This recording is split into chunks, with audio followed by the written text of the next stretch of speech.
Okay, so we're now moving to task number 2. You see that on the left-hand side. You're familiar with all of this. You're familiar with our process. I've copy-pasted into the WP.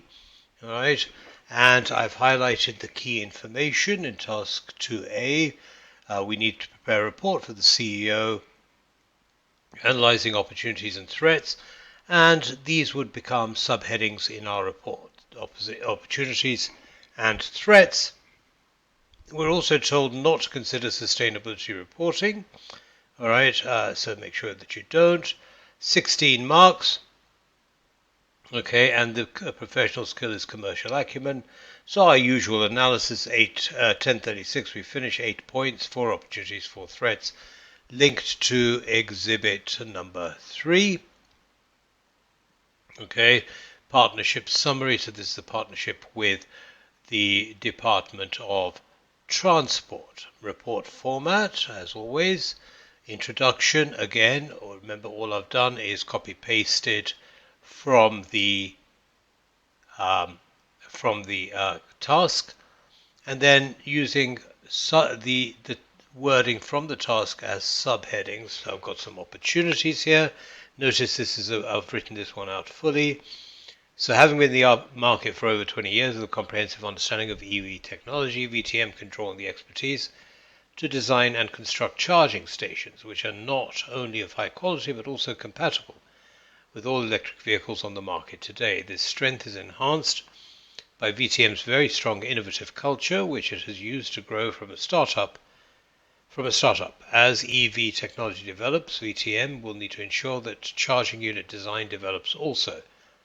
So VTM has the resources, which is a strong R&D function, the experience, long history of innovation, and the culture and embedded way of working, which make VTM well placed to design charging stations. So it's quite a strongly made argument why this is an opportunity. Okay, I've gone on to give another one, a second one, and then I've made it short bullet points just to give you an illustration.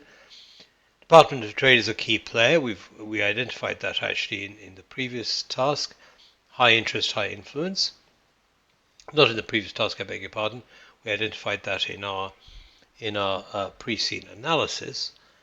It has high levels of interest in the success of this project and is highly influential. Now notice I'm not referring to any model directly by naming it, but I am using stakeholder analysis here. Its commitment to the project derives from its goals to achieve long-term societal and environmental benefits. You're told this in the partnership summary. Stimulating economic growth and fulfilling broader public policy objectives related to sustainability and clean transport. So you're told all of this in the partnership summary, which you would have read while you were analyzing the task. Okay, it's not very long. Okay, as usual, it is 1 page long. But notice how I'm bringing information in from the partnership summary, how I'm bringing information in from the pre-scene, all right, to create my points.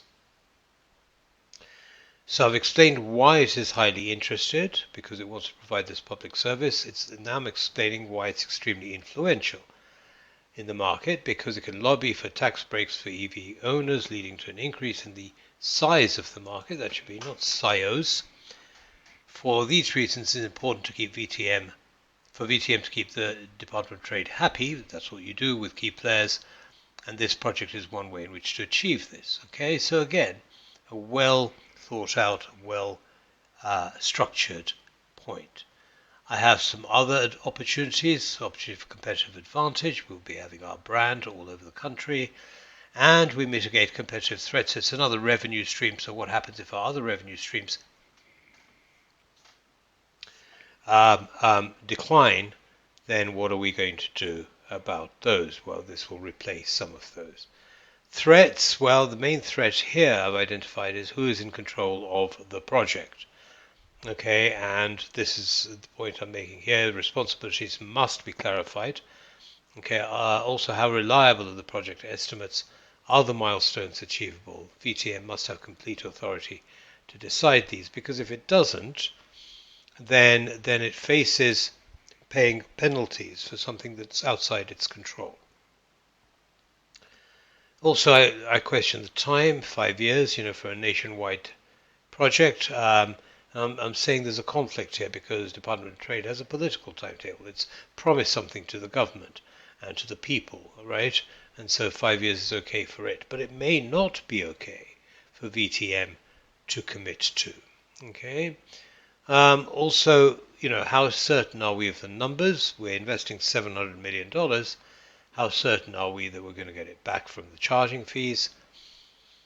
And part of the contract says data protection regulations must be complied with. Well, we know already that our data protection isn't particularly good, and so we would say that needs to be enhanced. As usual, conclusion or recommendation.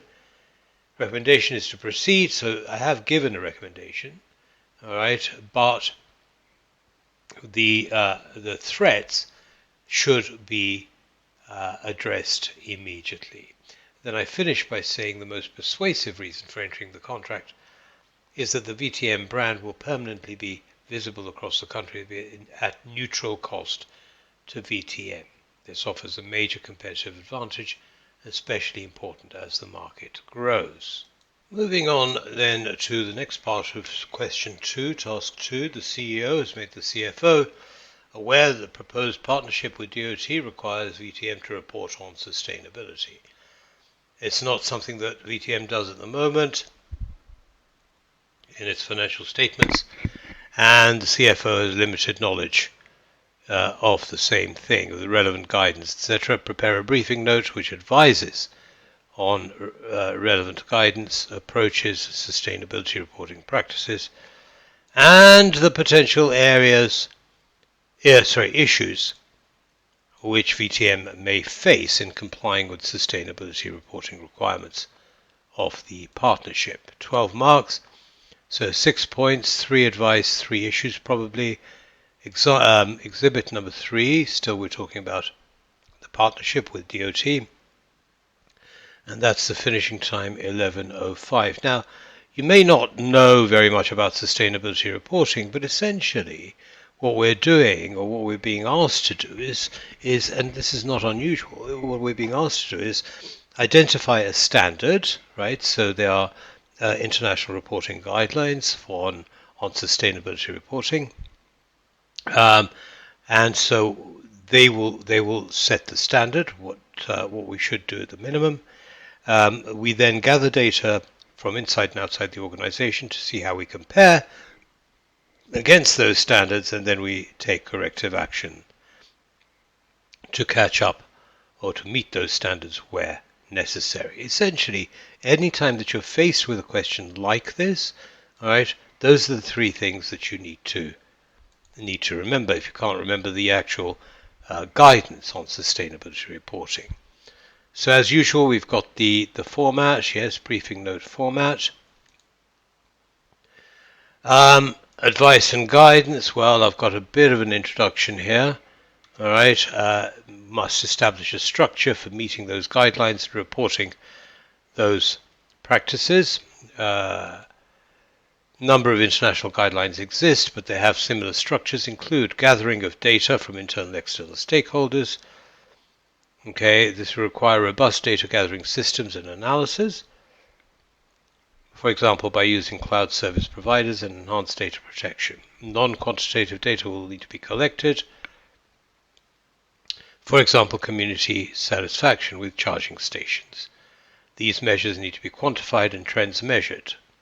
Okay, responsibility for doing this must be allocated, systems must be developed, and reports on these efforts should be included in an integrated reporting format to provide a comprehensive view of the company's efforts and its plans in the sustainability field. So notice we haven't talked about any specific standards, all right, any specific guidance at this stage, all right, but simply what needs to be done, right, because that's what we're doing, the advice and the guidance. Okay, And then issues, establishing the framework. This will take time and investment, a very standard issue that we will face because we don't have this expertise. Also, we're saying that it might be confusing to stakeholders to have this included in our financial statements, okay, because they're not numbers necessarily. And then also gathering and quantifying qualitative data is subjective. So which data should we collect? How do we quantify it, and so on? And this means its interpretation may not be consistent over time as different types of data are collected and analyzed. Okay, so three of each under each heading. Nothing terribly clever there. Okay, but it's a question of saying, well, look, I understand what we're talking about here. It's about corporate social responsibility. It's about meeting international standards. It's about ethics. It's about keeping our stakeholders happy. And that, ladies and gentlemen, is the answer to task number 2.